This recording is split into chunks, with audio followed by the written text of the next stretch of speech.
Podcasting from Williamsburg, Brooklyn, New York. This is the Brooklyn Baritone Podcast.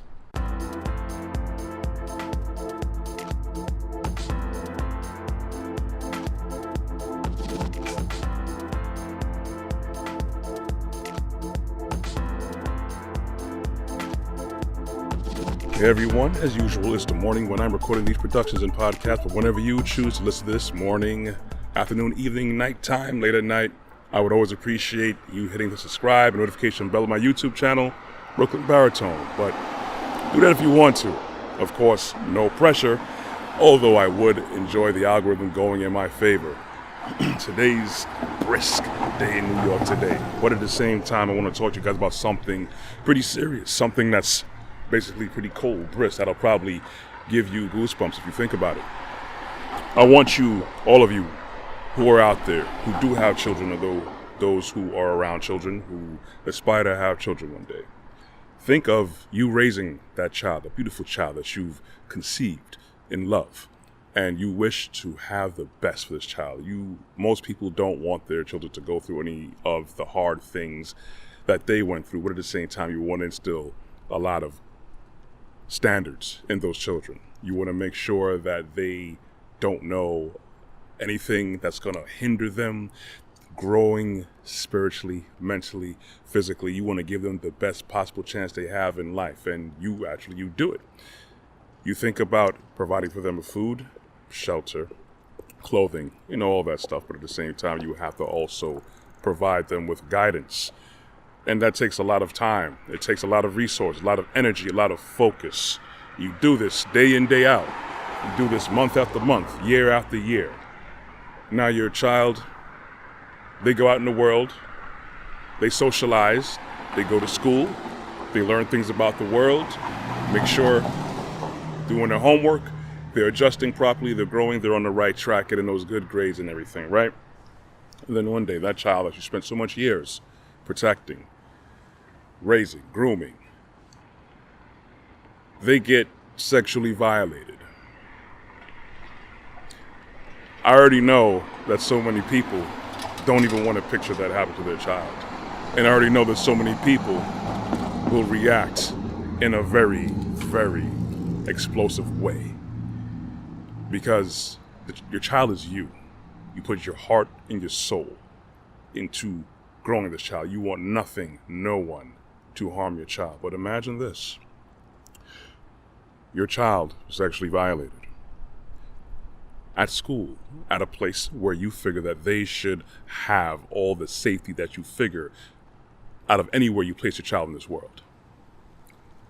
And then, as a result, you wish to understand what happened. Why is nothing being done? Because you figure that justice is taking too long, who is the perpetrator, found out the perpetrator is protected, you're going to get explosive. You're going to get downright violent. We're going to get straight to it. Then imagine you getting arrested for having this reaction, for wondering why people cover it up.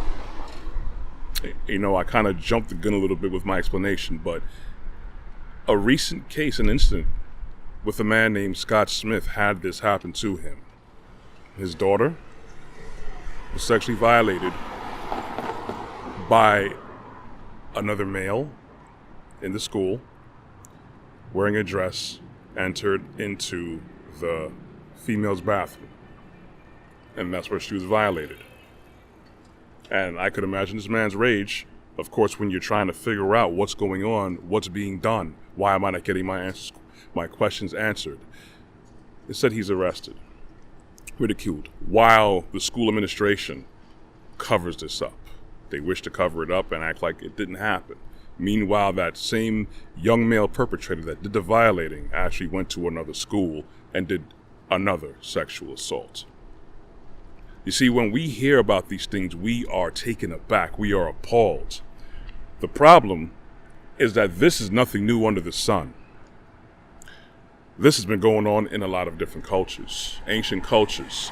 You see, these are the things that we don't learn about in history. We don't learn about these things. We learn about the grand contributions, the structures, the type of governments, infrastructures, all these things. I believe all these things started off way back, Babylonia, Babel, Mesopotamia, Fertile Crescent. We learned all these things, but we didn't learn about these parts of the history. And unfortunately, these are some things that still happen today. We still have child trafficking. We still have many people who deal with child sacrifice. It's just not in our face. As you can see, what's constantly being promoted to us, year after year, day after day, decade after decade, we're being groomed to slowly accept this. Now, we're a long way off from accepting this, but at the same time, we're having children being indoctrinated by being introduced into these things, little by little. So when you get to the children, you're gonna get adults now that think it's okay because it's normalized in their brain. See, with ancient Greece and ancient Rome, I just had to remember the term, it's called pederasty. I believe I'm pronouncing it properly. Where basically an older man, usually context would be older man would take an unwanted male child, way younger, usually in teenage years, and I'm very certain low teens, even before teens, and had a romantic relationship. This is normal in ancient Greek. We don't learn about this stuff unless you actually dig into history or you do this as your major in college. But as far as the regular public, we don't learn about this stuff. Why is that? And see, when you have to understand how cultures are influenced by other cultures, other Greek cultures. And they are either influenced because they were conquered by, or they conquered, or they just borrowed things. From Babel, way in the beginning, Fertile Crescent, this is the things they were doing. Nimrod, the father of many of these holidays we celebrate now, have rituals behind it. We don't know about it because we're not taught these things on purpose. Because we have a lot of people who practice these things. We have a lot of people who are in the elite group and other people who are not, who just want to do these wicked things. These are the sexual perversions that we don't learn about on purpose. So then when we practice a lot of these rituals, even holidays too, we're part of that whole ritualistic thing. We're giving up our energies towards it. We may think it's not real. You can think it's not real all you want. Unfortunately, it is real. It's what's happening all around us. It's happening hiding in plain sight, eyes wide shut. We have to learn history. The unfortunate part is we scoff at certain things. We're not taught certain things in regular worldly education. And then when we look at books like the Bible, the book, we scoff at it. This is just an old book made for some bunch of people who wanted to control things, and it doesn't apply to modern times. It applies heavily today. Even more so when you know what's going on in the world and understand what's in that book to help protect us. We understand that this book was here for our guidance and our protection, because we have to be protected from the hearts of a lot of these wicked men who continue to use us. We're pawns because we don't know our history, and we don't look past these systems that we are indoctrinated in and groomed in. We actually support these things because we don't know the nefarious things behind closed doors and shadows in the dark. We go for Babylonia, Babel. We could easily go to many other cultures, go to Greek culture, Roman culture, and then you can come all the way to the good old US of A. Where do you think we get our democracy from? If you look at all of these buildings in Washington, D.C., even judicial buildings, where do they get their structure ideas from? It looks just like ancient Rome, ancient Greek buildings. We have our infrastructure and our judicial system and democracy based on ancient Greek and Roman ways, philosophies, ideas. So do you think we're just going to take the buildings and the ideas of democracy and not take anything else? No. The stuff we see just for the rest of the public to go along with it. For the people who are in control, who are in power, who know these things, who've been practicing these things from generations to centuries to millennia, there are people who still seriously practice these things. We've been duped. We've been pawns in a game of chess. We're always playing catch up, trying to figure out what's going on now because they keep us chasing our tail with so much things. We're distracted. We're supposed to go back to this book.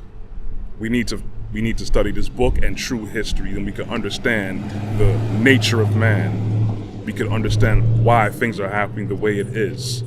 We should be appalled by a lot of things, especially when it comes down to our children, because this is regular practice in these cultures, and it's slowly being introduced in our culture. If you don't see that, you need to take your head out the sand. I'm here to help shine light on certain things because I see where things are going, and I see what we're lacking, and I see that the more people that go on the side of just blindly following what these leaders pull us down to, that's more people that's gonna compromise us more, compromise our children more. Child trafficking, unfortunately, goes on still every day. Every day. We have to be more cognizant, teach ourselves, teach our children, and demand that these leaders are held accountable, these people are held accountable. There are going to be people that's going to be with it. There's going to be people that's not going to hear this, but there's going to be people that's going to understand and hopefully wake up. Anyways, I didn't want to go too much into detail with stuff, but it's kind of heavy, and I want you to understand the history of people as to why things happen and understand what happens behind closed doors. If you want to hear the rest of my content, you can go to my website at www.brooklynbaritone.com. You could also catch more of my content on my YouTube channel, Brooklyn Baritone. I'm also on LinkedIn, and I'm also on Facebook. You can catch me on LinkedIn under Corey Ashley, and I am on Instagram and on Facebook. I kind of mixed up my lines there. You can get the audio versions of these podcasts on Google Podcasts, Apple Podcasts, and Amazon Music under Podcasts. I also broadcast 4 times a week, Tuesdays and Thursdays at 12 a.m. and 2 p.m. on local Brooklyn cable television, Verizon, RCN, Optimum Spectrum. I want you guys to be blessed. I want you guys to walk good. Think about what I said. I want you guys to learn so you can grow, not just mentally, but spiritually. Anyways, I'm going to enjoy the rest of this crisp day. I am out. Talk to you later. Be good.